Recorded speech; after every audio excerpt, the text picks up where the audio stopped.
కాలం మారింది, ఏఐ యుగం కూడా వచ్చింది. అయినా సరే కొందరు అసలు మారటమే లేదు. అబ్బాయిలే కావాలి, అమ్మాయిలు అస్సలు వద్దు. ఈ లెక్కలు మాత్రం ఇంకా ఆగటం లేదు. ఇప్పటికే చాలా అవగాహన కార్యక్రమాలు నిర్వహించిన ఇటు భ్రూణ హత్యలు సీక్రెట్గా జరిగిపోతూనే ఉన్నాయి. తెర వెనుక లింగ నిర్ధారణలు ఇంకా జరుగుతూనే ఉన్నాయి. ఆడపిల్ల అని తెలియగానే కడుపులోనే ఖతం చేసేస్తున్న ఘటనలు తెలుగు రాష్ట్రాల్లో పెరిగిపోవటం ఇప్పుడు కలకలం సృష్టిస్తోంది.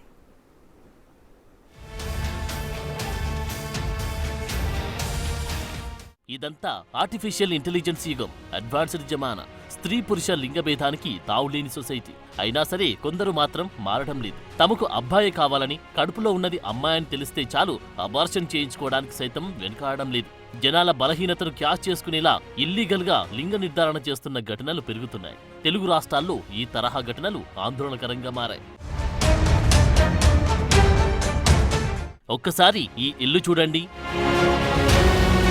ఈ ఎక్విప్మెంట్ చూడండి. ఒక సాధారణ ఇంట్లో ఇలా అల్ట్రాసౌండ్ స్కానింగ్ చేస్తున్నారంటే ఎవరైనా నమ్ముతారా?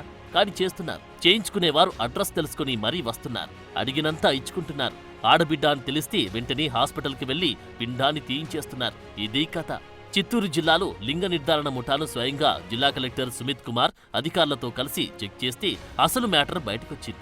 భరత్ నగర్లోని ఓ ఇంట్లో గుట్టుచప్పుడు కాకుండా లింగ నిర్ధారణ పరీక్షలు జరుపుతున్నట్టు తెలుసుకుని లింగ నిర్ధారణ పరీక్షలకు ఉపయోగించి స్కానింగ్ యంత్రాలను సీజ్ చేశారు. 22 మందిపై చిత్తూరు జిల్లా 1 టౌన్ పోలీస్ స్టేషన్లో కేసు నమోదు చేశారు.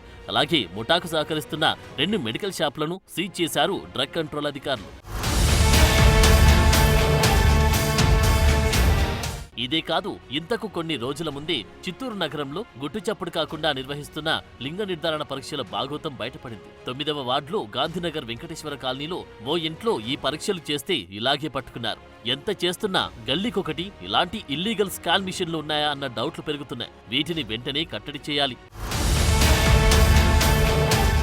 ఇక ఈ ఘటన చూడండి. సూర్యాపేటలోని పాత రామలింగేశ్వర థియేటర్లోని ప్రైవేట్ హాస్పిటల్ను వైద్యశాఖ అధికారులు సీజ్ చేశారు. కారణమేంటంటే గర్భిణికి అబార్షన్ చేస్తుండగా వికటించి చనిపోయింది. ఈ విషయం ఆలస్యంగా వెలుగు చూడడంతో అధికారులు రంగంలోకి దిగారు. ఈ హాస్పిటల్ రన్ చేసేవారు గతంలోనూ ఇలాగే అబార్షన్ చేయడంతో గుర్తించి సీజ్ చేశారు. అయితేనేం పేరు మార్చి మళ్లీ దందా షురూ చేశారు. ఇప్పుడు గర్ల్ చైల్డ్ అంటే చాలు అబార్షన్స్ చేంజ్ చేసుకుంటున్నారు. దీనికి సంబంధించి మరింత సమాచారాన్ని మనతో డిస్కస్ చేయడానికి we have gynaecologist doctor Shilpi Reddy గారు. నమస్తే అండి. నమస్కారం అమ్మా. డాక్టర్, ఇప్పుడు చూస్తున్నాము ఏఐ యుగము, అట్ ద సేమ్ టైం అందరూ కూడా అంటే ఈక్వాలిటీ, ఈక్వల్ రేసెస్ అంటూ కూడా అందరూ చెప్పుకుంటున్నారు. అయినా ఇప్పుడు కూడా అబార్షన్ చేంజ్ చేసుకుంటున్నారు if they know that it is a girl child. అసలు ఎలా చూడాలంటారు? ఇంకా వీళ్ళని ఎక్నాలెడ్జ్ చేయాలి అని అంటారా? యాక్చువల్గా మనకున్న పరిస్థితిలో మన పీసీపీఎన్డిటీ యాక్ట్ ఎంత స్ట్రిక్ట్గా ఉందంటే ఒక ప్రెగ్నెంట్ ఉమెన్కి స్కాన్ చేయాలంటే 4 పేజీల form, Aadhaar card, address proof, phone number, ఇవన్నీ డీటెయిల్స్ తీసుకుంటే తప్పితే స్కాన్ చేసే పరిస్థితి లేదు. అండ్ ఇంత పగడ్బందీగా ఉన్నా కూడా జిల్లా కలెక్టర్లకి పరిగెత్తిస్తున్నారు ఈ బూటకపు స్కాన్ సెంటర్స్. ఎక్కడ పడితే అక్కడ పెట్టడము. వాళ్ళకు ఒక నెట్వర్క్ ఉంటుందన్నమాట. ఆ నెట్వర్క్లో మెడికల్ షాప్ వాళ్ళు ఉండొచ్చు, ఆర్ఎంపీ డాక్టర్స్ ఉండొచ్చు, తెలిసిన మనుషులు ఉండొచ్చు, అలా హెల్త్ సర్వీసెస్ ఇచ్చే నెట్వర్క్ వాళ్ళు కూడా ఉండొచ్చు, లేకపోతే వాళ్ళు తెలిసిన ఎవరైతే యాంటీనేటల్ చెకప్స్కి వెళ్ళే చోట వాళ్ళ మనుషులు ఉండొచ్చు. ఇలా ఎన్నో రకాలుగా వాళ్ళు ప్రైవేట్గా తెలియని ప్లేసెస్లలో స్కాన్ మిషన్స్ పెట్టుకుని ఇలా చేసి అబార్షన్స్కి వాళ్ళు లింగ నిర్ధారణ చేస్తున్నారు. ఎందుకంటే అప్పుడప్పుడు కూడా మా దగ్గర సడన్గా వచ్చేసేసి మాకు అబార్షన్ కావాలని అడుగుతారు. ఇప్పుడు అడిగినప్పుడు వాళ్ళకి మనము మెడికల్గా ఆమెకు వద్దు అని అంటే మనం అబార్షన్ చేయడానికి కొన్ని క్రైటీరియాస్ ఉన్నాయి. కానీ ఏ రీజన్ లేకుండా, ఏ అబ్నార్మాలిటీ లేకుండా అంతా మంచిగుండి 4th మంత్ 5th మంత్ వరకు కూడా తెలియకుండా ఉంటుందా ప్రెగ్నెన్సీ? అలా వచ్చినప్పుడు మేము ఖచ్చితంగా రీజన్ లేకుండా, అబ్నార్మాలిటీ చైల్డ్లో లేకుండా మేము అబార్షన్స్ చేసే పరిస్థితి లేదు. మాకు కొన్ని పీసీపీఎన్డిటీ యాక్ట్ ప్రకారం రూల్స్ ఉంటాయి. ఆ రూల్స్లో గనక వచ్చినట్టయితేనే అబార్షన్ చేస్తాము, లేకపోతే చెయ్యము అని కళాఖండిగా చెప్పేస్తాం. కానీ వాళ్ళు యాక్చువల్గా వచ్చింది లింగ నిర్ధారణ బయట చేసుకుని టర్మినేషన్ కోసం వచ్చారని అప్పుడప్పుడు మాకు తెలుస్తూ ఉంటుంది.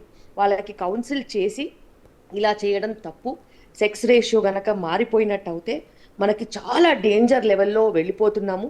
అటు అమ్మాయిల సంఖ్య గనక తగ్గిపోయినట్టు అయితే చాలా ప్రాబ్లమ్స్ వస్తాయి. నిజంగానే ఎవరికి అది అర్థం కావట్లేదు. ఒక ఫీమేల్ చైల్డ్ని కనుక టర్మినేట్ చేసినట్టు అయితే ఆల్రెడీ ఇప్పుడు రేషియో అనేది బాగా తగ్గిపోయింది. ఫీమేల్ టు మేల్ రేషియో అనేది చాలా తగ్గిపోయింది.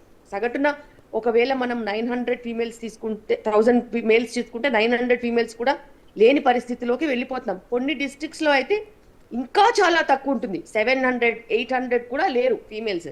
సో ఇంత పరిస్థితిలో కూడా ఇలాంటి పనులు చేసినట్టు అయితే ముందు ముందు మనం చాలా లా అండ్ ఆర్డర్ సమస్యలు కూడా ఎన్నో వచ్చే ఛాన్సెస్ ఉంటాయి. Correct. So yes, thank you doctor to join with this. So అది ఇప్పుడు కూడా అంటే ఈ కాలంలో కూడా గర్ల్ చైల్డ్ అని తెలిస్తే చాలు అబార్షన్కి రెడీ అయిపోతున్నారు. గుట్టు చప్పుడు కాకుండా స్కానింగ్ మిషన్స్ను ఏర్పాటు చేసుకొని ఇళ్లల్లోనే ఇటు లింగ నిర్ధారణ పరీక్షలు కూడా చేస్తున్నారు. At least now people should know ఇది తప్పు. అట్ ద సేమ్ టైం అమ్మాయిలకి అబ్బాయిలకి ఈక్వల్ రేషియోస్ ఇప్పుడు గవర్నమెంట్ కూడా ఇస్తోంది. అమ్మాయిలకి స్పెషల్ క్రైటీరియాలో బెనిఫిట్స్ కూడా ఉంటున్నాయి.